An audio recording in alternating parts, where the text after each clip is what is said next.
If you've ever read a request for proposal for a government contract, this episode is for you. I've been in this for a long time, and a lot of times I will be scratching my head after reading an RFP or an RFQ, which is a request for quote. In this episode, Colonel Orndorff returns. He's a former government contracting officer, 30 years, multiple commands. He was a contracting officer for Defense Contract Management Agency. He managed contracts all over the United States and the Middle East. I worked with him in the Middle East and up here in the Massachusetts area, and now we work together. He knows more about contracts than anyone I've ever met in my life. So in this, he's going to walk through what most people ignore when they're looking at an RFP or an RFQ. And these are things like the FAR clauses and some of the cleanse. If there's acronyms and numbers in the RFP that you're not familiar with, he's going to explain what some of those things are and how to go find out what you're really signing up for when you write a proposal for a government contract.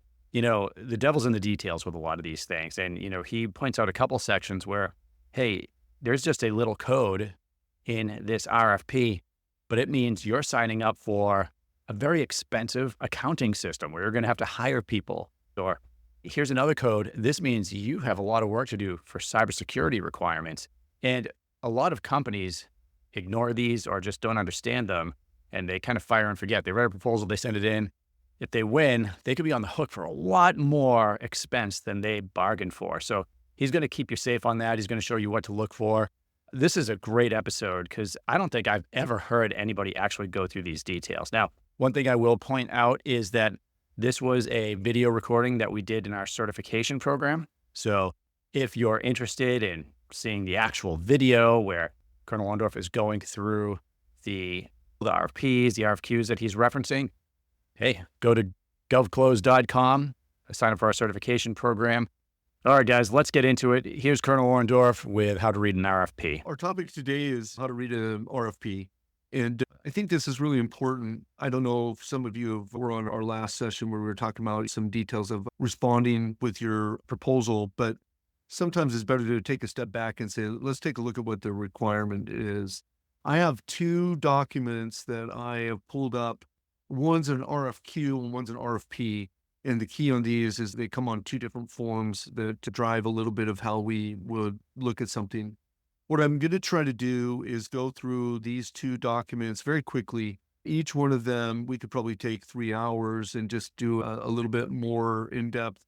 We could probably take about 2 days and like really dissect it. So I'll use a Navy term. We're going to just do the wave tops. And so I don't want to get into too much detail. We only have about 45 minutes. So there's a couple of things that I think are really important when you are looking at a request for proposal or request for quote, a solicitation. And the most important thing is everybody goes straight to what is it that you want me to deliver in a ship or a part or some services, whatever it may be. But there are so many things that drive your effort and your cost and your risk. So what I'd like to highlight today are those things other than what your technical expertise area is. If you're a software developer or if you're a manufacturer or if you're whatever your role is, I don't want to get into that. I want to get into those other things that people normally overlook and don't really think about when they're making a decision to provide a proposal. The first step is, what other things are in there? Can you actually deliver what the government's asking for? So part of that is you can look at it and say, yeah, we can do that. Now you have to look at all the other stuff. And it's the other stuff that I want to focus on today.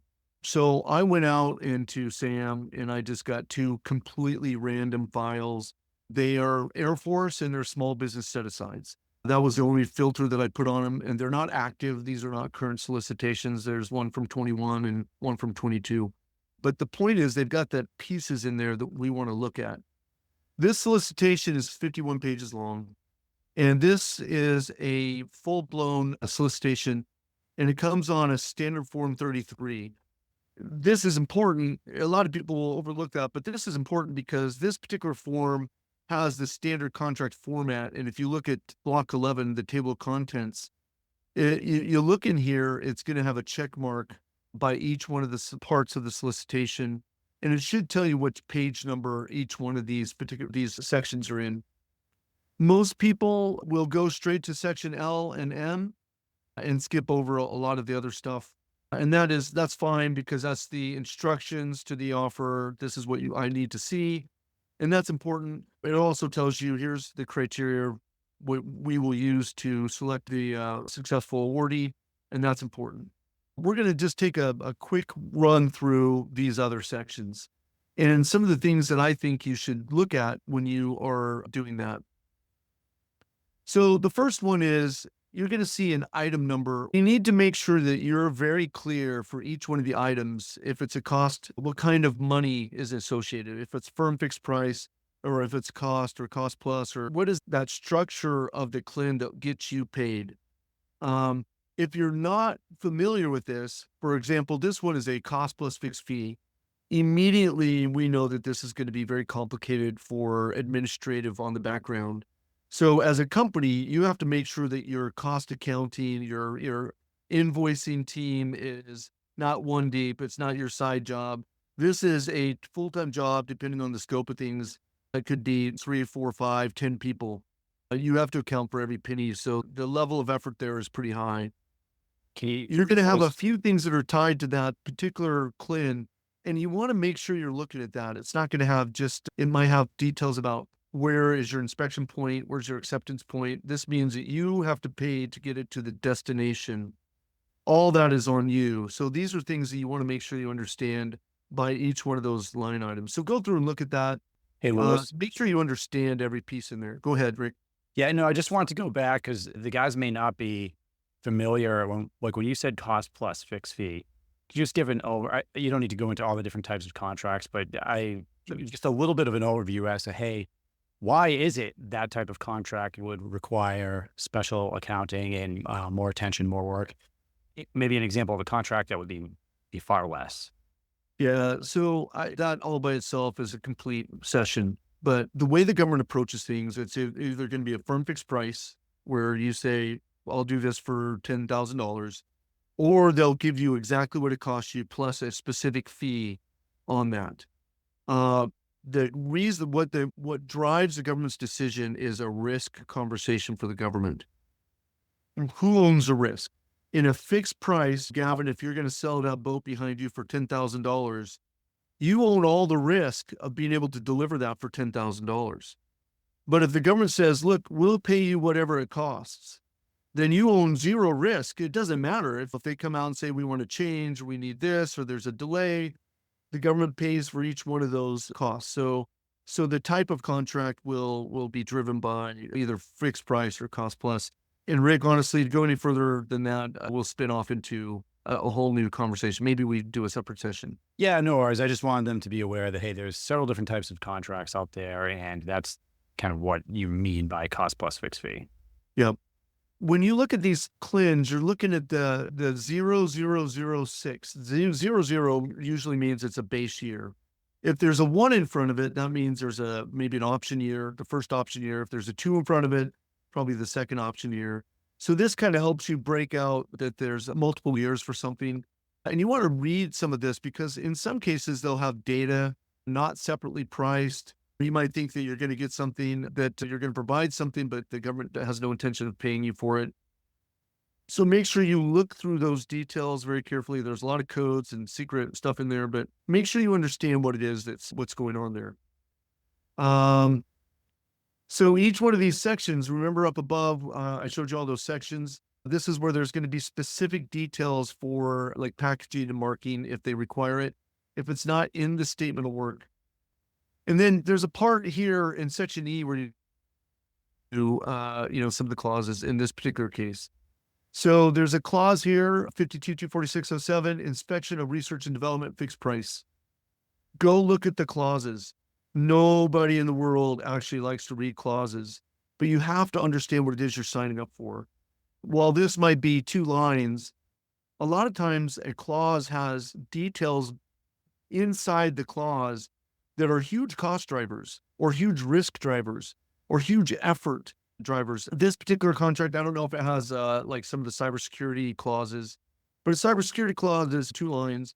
But sometimes companies pay hundreds of thousands, if not millions of dollars, and a huge level of effort to adhere to that particular clause. The key on this one is make sure you at least understand the intent of the clause so you know what you're signing up for. This is very important. Responsibilities for supplies sounds simple, those 3 words, but go and understand the basis of what that clause is. And this is the whole point of when you're reading a contract. Don't just look at the requirement and how much money you can throw on the table. When you read these clauses, and the reason people get so much money for government contracts is because if you're really mature about what you're doing here, you'll go in and say, oh, this inspection of research and development actually requires a full-time employee and some infrastructure that I don't currently have. And if I'm prudent, I need to pass that cost to the government. So where you might say, I can provide this particular support for $1 million, once you read the clauses, you're going to start, you have to add cost or price. You have to add that to your bottom, the amount that you're charging to the government. You have to add all those individual pieces and make sure you understand what they are so that your original offer is like, yeah, we can do this for $1 million. But if you look at all the requirements, you may realize it's going to cost you $3 million to provide this to the government based on all that other stuff they're asking for. Mark, I'll pause and take your question. Thanks, Lewis. And if you're going to get to this later, then I can hold. But I'm curious, what tools is the government using in order to estimate those costs, or they can implement it into the firm fixed price? And then are there any other tools that you see in industry that maybe work a little bit better? For estimating. So for a firm fixed price, the government will use a process basically comparing the price against industry standard or other contract actions. They'll basically say, is this a fair price? So like everybody knows, fair price for a decent phone is $700 to $1,000. So you use on a price, a fixed price, does it make sense? Is it fair and reasonable? When it comes to cost, it's extremely complicated. Your company has to actually show the government what your overhead, your G&A, how you calculate that, how you apply it to the individual elements. And then they'll use those methods on the government side to decide if it's your cost or your price is appropriate. For you as a company, ultimately, you have to look at all of the pieces that it actually costs you to do the business. And you have to be somewhere north of that. I mean, there's 10 million ways or more that companies try to figure that out. And so I'm not going to go any further in that one. Yeah, and you guys, you can remind me later, but and I may have brought it up in one of the training modules, but for things like services and things like that, I mean, you can go on to like, for instance, GSA and look at the published schedules from like a ton of all the companies basically that are on there and see what at least they have listed for services and products and things. They often underbid what they have on there, but it's a good starting point, and I'll stop talking.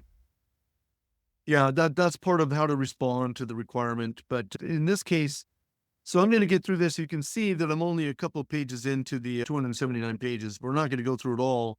What I want to really focus on are those things that jump out. Like, so read the clauses, right? Immediately, any reasonable business person is going to say, oh, how do I get paid? You probably go through this particular clause in pretty good detail because you want to know how you're going to get paid. So I'm not going to go over this one at all. There's payment instructions. I'm going to cruise right through some of these. This is where I stop, because a lot of people just go, oh, well, here's a bunch of stuff. I don't, some of it's evident, but if you're going to do business with the government, at some point, I recommend you go through and read all of these. At least skim them, understand them. And most of these are fairly low risk. And I do everything on a risk conversation. It's like, are you compliant or not compliant? It's not necessarily the right answer from my perspective. It's what's the risk if I do or do not do this? Or what's the cost if I do it? What's the risk if I don't? Some of these are low risk. Basically, fundamental business, you're probably far away from this. Like if you're doing state level requirements for your employees, and you've covered most of some of these areas. So I'm going to pick out a few that I think are, for example, here's one that Contractor Code of Business Ethics and Conduct. 99% of the time, you're probably doing this. It's a low risk. You don't need to do anything special. If somebody comes in and says, prove it and show us, you can basically say, this is just how we do business as a company. Some of these are a little bit different. Like some of these you're never going to get anywhere near, like developed hardware, software developed by Kaspersky Labs. It's required by law to be in a contract, but I don't even think you can get to that hardware, software. But if you do, then understand there's limitation. Trying to find one that actually does really drive some key combating trafficking in persons. You need to make sure that you're clear on what you're signing up for. You'll have to prove that one. Let's see. In this case, there's a certification of final indirect costs. This one is a huge level of effort. Huge level of effort. Managing government property. This is a huge level of effort. It requires a property management system that we won't go into, but companies can spend a significant portion of time and treasure on making that happen. I'm looking for some of the cybersecurity ones. Those are my favorite ones. Here's my favorite. This one right here, NIST 800. NIST 800, be careful with this one. It has teeth and it requires a lot of effort.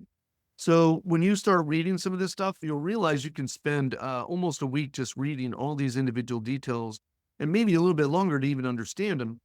And if you don't understand them, make sure that you reach out to somebody to say, hey, help me understand what I'm signing up for here.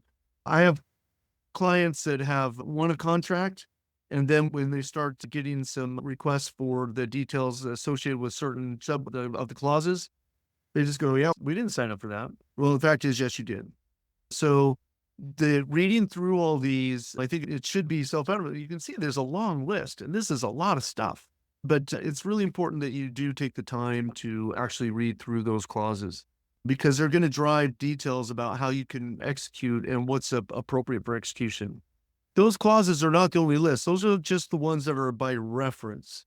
And when they say it's by reference, it means that the government felt like they don't have to give it to you in full black and white, because you can go read them and, that's okay. But some of the clauses the government requires that they are put in there in full text. And here it is, the Federal Acquisition Regulation contract clauses in full text. And this is, they think it's important enough that you really have to go through and read the entire thing. Basic safeguarding of covered contractor information systems is another one like NIST. Just make sure you really understand. And there's a lot here that you need to, as a prudent business owner, do that cost versus risk of not doing evaluation for each one of these things. Because if you decide there's a cost, ultimately you've got to figure out how to pass that to the government, which impacts your competitive position. So this is where you want to get into that as you do a bid, no bid. And if you bid, then how do you do all those hard things about setting your costs that Mark alluded to? So go through and read these. Colonel, all these codes, these acquisitions codes, essentially, you even have it listed on there, but someone's like, hey, where's a cheat sheet? Once I'm off here, acquisitions.gov, you can just go there and you can type in the numbers and you can look up a lot of these different clauses. Am I right about that? Exactly. If you type in this number in acquisition.gov, it'll bring you to that exact clause. And that is like, I just camp out on acquisition.gov. It is the main and authoritative site for the government and industry at this time.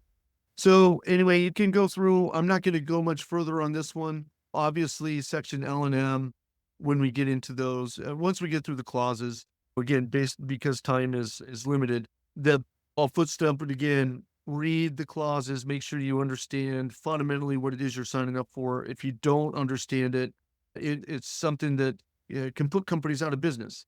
At the end of the day, if the government comes and says, okay, show us how you've done all this management system of this particular sub area. And you go, well, wait a minute, I'm a small business. That's not what we do.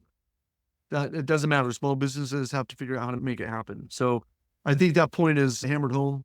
Yep. And by the way, guys, I would also point out, considering most of you are aimed at consulting and helping businesses, you could probably look at these FAR clauses in the contracts and look for niche areas that you could focus on. Colonel Orndorff and I have helped many clients, once they're on contract, solve problems that are mentioned in a lot of those clauses. Termination for convenience, who owns the IP, CMMC, stuff like that. The NIST stuff, you can, if you find something in there and you're interested in it, you could be the guy that solves that problem or gal if you really want to focus in that area. And the other side is, at the end of the day, having an understanding of what this structure really is helps you avoid problems long before you come to them. If you read those. And what Rick just talked about is really people who wandered into an area that they just didn't realize that it was right there in the contract that they could or could not go there. And in some cases, they didn't realize that it was in their favor, that the way the contract was written gave them latitude to do some stuff that they didn't know they could do. Mark, go ahead. Yeah, just real quick, Lewis, is my understanding correct that for a lot of these clauses, the prime really owns that responsibility in the event that they have subs? Here's my favorite contracting answer. Hey guys, we're going to get back to Colonel Orndorff in a minute, but I quickly wanted to talk about our certification program at GovClose.com. That's GovClose.com. If you go there and you want to hire one of our trained and certified account executives, sales managers, just click Hire an Expert. If you want to become an expert, if you want to learn the government contracting process, how to sell to the government, how to help companies in any industry sell to the government, and really get an in-depth understanding of federal spending analytics, the tactics and strategies of how account executives and consultants work in the public sector, then click I want to become an expert. And then you'll get into the pipeline for our certification program. And guys, this is a game changer. Our students are rushing in. They are bringing in leads and closing deals before they even graduate from the program in some cases. It's really a game changer to bring in revenue that you didn't have before. And I'm super pumped about the results that we're seeing. And this thing's taking off. So if you're interested in getting in on the ground floor, right now, I am working directly with each one of the students, and this thing's growing. It's growing at a fast rate. But if you want to get in now, I would love to see you in there. GovClose.com. And now back to Colonel Orndorff. It depends. Let me walk you through what those factors are that it depends on. The Federal Acquisition Regulation and the supplements, whether it's DFARS or GSA or NASA or Army, Navy, it doesn't matter, Air Force, the clauses and the provisions are specifically for the solicitation. The clauses are ultimately going to be the ones that will end up in the contract. Those clauses are either required to flow down or not required to flow down. So if it's a flow down clause, for example, NIST is a flow down clause, you get a subcontractor, and we can debate the definition of subcontractor. A supplier, is a supplier a subcontractor? Do they have to, I don't think there's a clean answer on that one, but every company has to decide how they're going to do business on that. But if you have a subcontractor, you are required to flow that clause down, and then they are required to adhere to the terms of that. You're not the police of your subcontractor. But at the same time, do you have some responsibility for their performance of that? If there's a problem, you're the prime, you're in the middle of the problem, but not always. I mean, there's some situations where that may not be the case, but fundamentally, you do want to have a relationship with your subs and say, hey, these are the flow downs. We expect you to adhere to the requirements. Do the same thing that you're doing. It's going to be a cost versus risk conversation. And if they choose not to do something, you probably want them to tell you, hey, we're choosing not to do this, because you share some of that risk of in some ways. And again, that's going to be a case by case. It depends from that point. So Mark, that's as far as I'm going to go on answering that question. Is that all right? No, that's really helpful. Thanks, Lewis. All right. So understand if your clause has to be flowed down, and then figure out what you're going to do with it. The rest of this particular contract, and I think Rick shot this over to you or might shoot it over to you, I don't know, is the statement of work. It's going to go into section L and M. It's going to go to, and I don't want to go through section L and M, because the key on that one is read what they're asking you to submit. Read the question, and then understand the criteria that they're going to use to evaluate you. That's section M. L&M, if a contract solicitation has L&M, that's really what you have to answer, and they're giving you specific details of what they're looking at. So I'm going to jump over to another example. This one I can highlight. So I've gone through and highlighted it. This is important. This is a standard form 1449, and it's used across the federal space as a standard. But as you can see on this one, it doesn't have those, that index. It doesn't have that list of all the different sections. It has a standard format. And in this case, there's a couple of key things that I look at. I got my solicitation number, the issue dates, the offer due date and time. This is always important. This, you can read that. But is the acquisition set aside what percentage and for what area? So if it's 100% set aside for small business, that's the kind of stuff that you'll see that I've had a lot of large businesses actually come to me and say, hey, how do we compete in this? I said, if that box is checked, you don't. You can be a sub to limitations on that, but you can't compete for this. And this one is a method of solicitation. In this case, a request for quote. A quote is a much less level of effort than a full proposal. An invitation for a bid, so a quote and a bid and a proposal are all different levels of effort, if you will.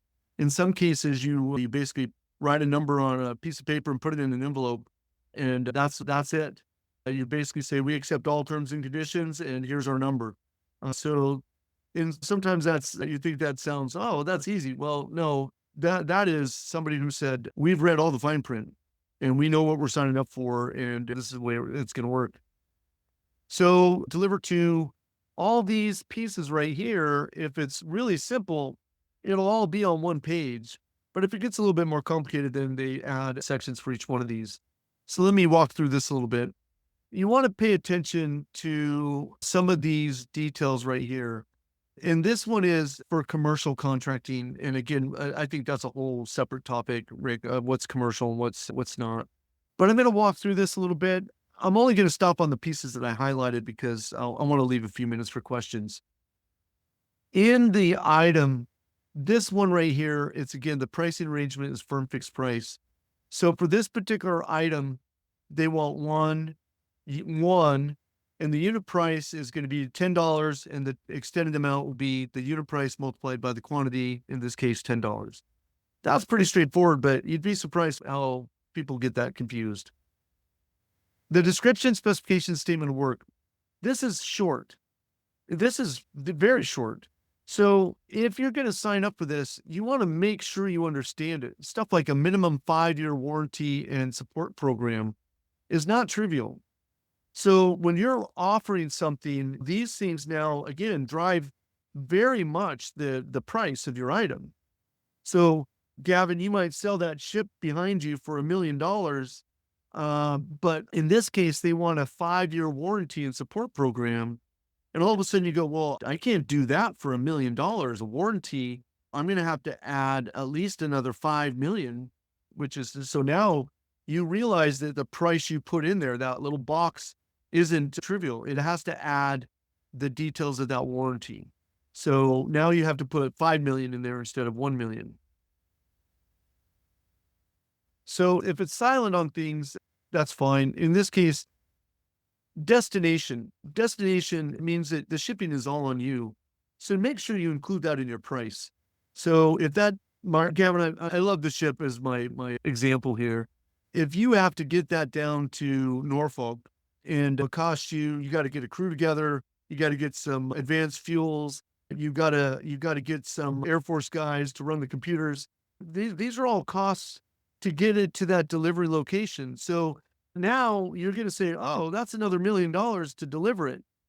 So now your $1 million item is up to $6 million because you've started to read the details in the contract. So I always look for stuff that drives the cost, effort, or risk when I'm going through, because a lot of my clients will say, hey, we read the statement of work and here's how much we want to charge. I'm like, okay, wait a minute. Here are all these other things that you've got to account for. Here's another one. They want this delivered within 30 calendar days upon award receipt. So Gavin, now all of a sudden you got to get that ship delivered within 30 days. And that means that you have to have, when you put the bid, you have to have a plan for how you're going to get all those Air Force guys on the bridge to run the computers within 30 days. And how long does it take for you to actually get the ship to that location? So now all that adds some cost, because in order to have that kind of readiness, you got to have a few things in place that cost some money. So you've got to think about stuff like that. So this is just a simple quote that they're asking for here. So this is payment terms if that happens. And here's one that I find really fascinating: unique identification. Um, each item, in this case, this clause is an example of one that drives an infrastructure for the company. You have to be able to clearly put a label on each item. If you've ever seen a piece of government equipment, it's got a plate on it and it's got like a NSN, and then it's got like other numbers, and sometimes it has a contract number. And then sometimes now they've got this UID that is a combination of your company's cage code. I think it's the cage code, your UEI that you all have from SAM, and a unique part number and unique subassembly part number. No, it's easy to just slap that on on an item, but now you have to have an infrastructure that tracks that. When did you deliver it? How'd you deliver it? Have you ever had it back for repair work? So if you think about the complexity of that, this clause sounds, oh, I got to put a number on everything. Well, no, it's actually it requires you to have an inventory management system that is for the lifetime expectancy of this particular item. So again, okay, so now we've got, that's going to cost some money. That's going to probably, I could put that under my warranty costs as part of that management. But, maybe I need to add a whole level of effort, a couple $100,000. So now we're up to 6.2 million to get the boat to, even if it's only $100 million or $1 million item. Okay. So I think I had just a couple of other items here: 52, 214, 212. Anything where you see a 212 as a -4, -5, this is actually a whole nother list of a long list of contracts clauses. So it's deceptive. What the government did was, we want to simplify our clauses, so we just want to have one. So the FAR Council said, okay, well, we're going to put 93 clauses inside that one.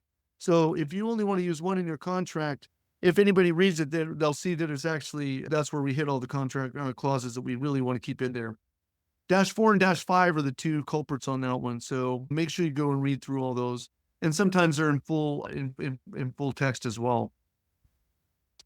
Yeah, here's the -5, and this, you can see there's a long list of additional clauses that are included there. And then I think there was only one other area that I really wanted to highlight in this one. That was pretty much it.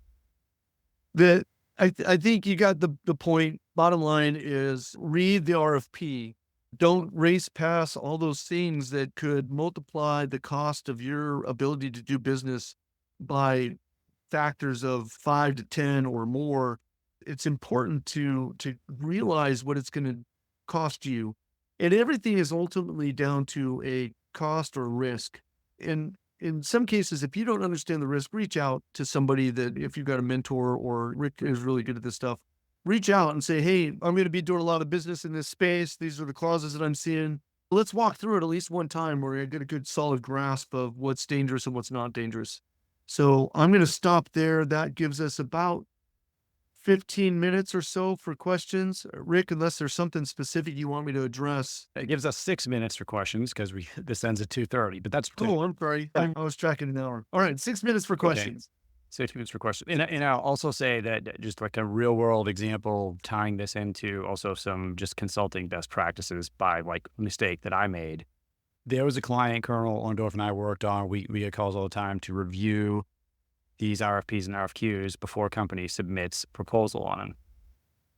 Now, Colonel Lewis reviewed it and made them start taking a look at the different clauses in there so they could understand what they actually had to pay for. And then they realized that they would not make as much money as they thought they would, because they would have to then adhere to all of these clauses. Now, two things. One is, that's just an interesting thing that companies should do before they submit. So if you see it. Another thing, from a consulting standpoint, the mistake I made, I always make a client sign a contract, but I was sick when this happened. I didn't make them sign it.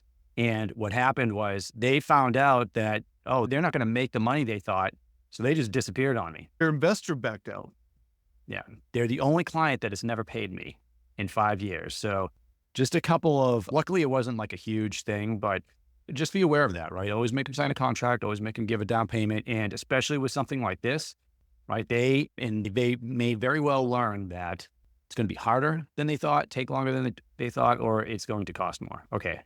The floor, I know there was, Brooks asked, sir, Are RFQs more often issued for material purchases?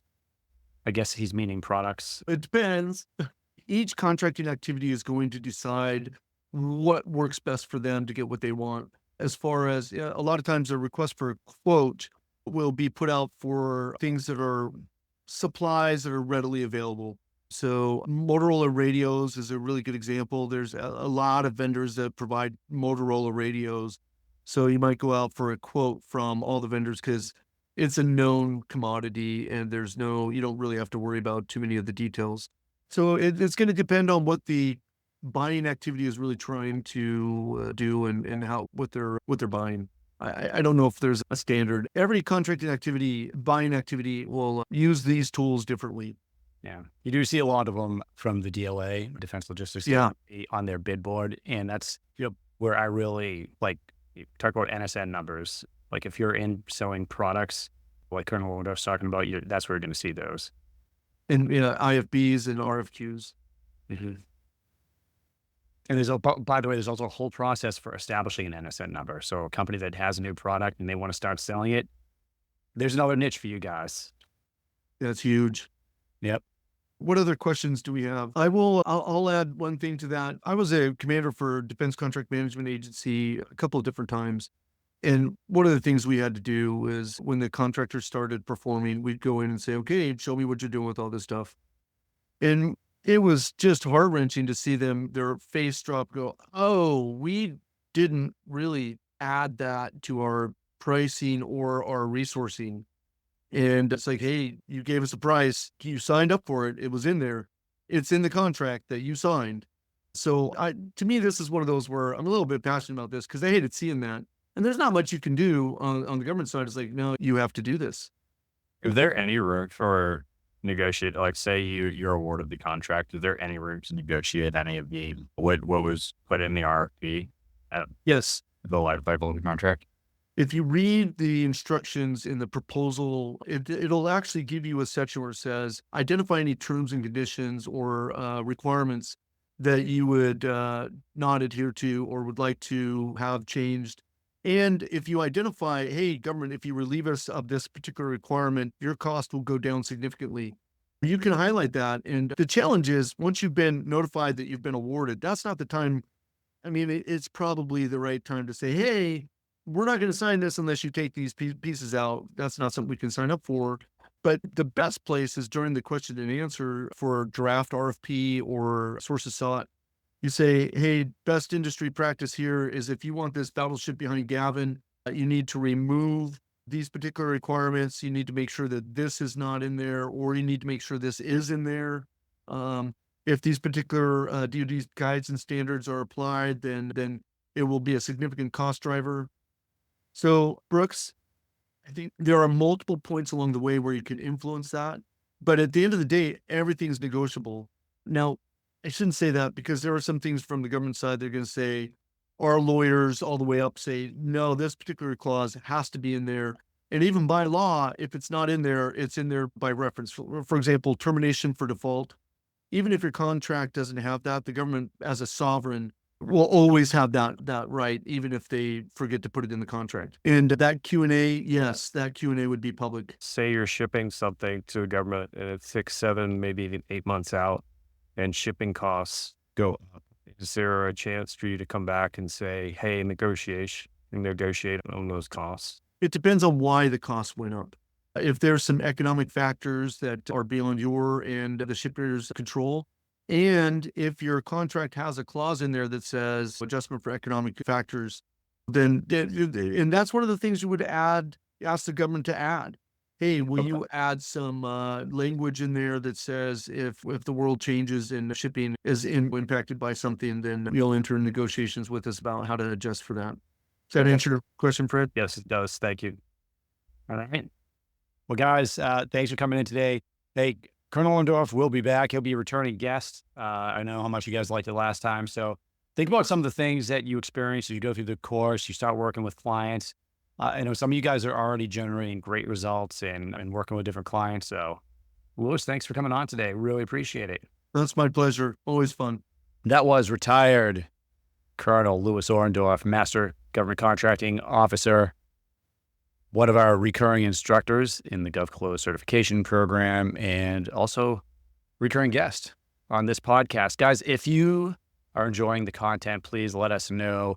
In podcasts in particular, one of the measures for how successful a podcast is by the comment. So I don't ask for it in every episode, but if you could leave a comment, and while you're in there, you could say, hey, I'd like to see an episode on this, or I'd like to hear you guys talk about this subject. And it can be anything within government contracting, how to sell to the government, how to manage contracts once you're on, problems you guys are seeing. If you're starting in consulting, you have questions about our certification program, any of the above, leave them in the comments. We will get to them.